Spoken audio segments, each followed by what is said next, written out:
Ako kanyang napili sa hapon ito upang ipahayag ang mabuting balita ng kaligtasan. At ako naniwala na sa hapon ito kung pakinggan natin maigi ang salita ng Diyos, walang uuwing bigo. Walang uuwing paypay. Lahat na ito pagpapalangin ni El Shaddai. Amen po ba? Amen po ba?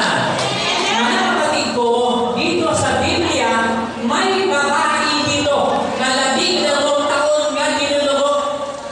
Pagpalagay ko, may pabrika ng dugo ito. Bakit? Sa loob ng 12 taon, hindi naubos ang kanyang dugo. Kaya lumika niya sa kanyang sarili. Mahimo ko ng damit ni Kristo, kagaling na ako. Sapagkat kapag iba mga doktor, mga magagawa na kanyang pinupuntahan dito sa Biblia, lalo lulubha ang kanyang karamdaman. Kaya naisip niya sapagkat ang pangalan ng Panginoon ng panahon na yan, talaga lahat na mga kapatid ko. Kaya nawika niya, mahimo ko ng damit ni kapatid ko. Dumaan si Kristo. Pagdaan ng Panginoon, hindi siya makalapit. Bakit? Sapagkat maraming tao ang sumusunod kay Kristo. At naabot niya ang damit ni Kristo. Nung maabot kaya ang damit ni Kristo, sabi sa Biblia, agad mahuminto ang kanyang dugo.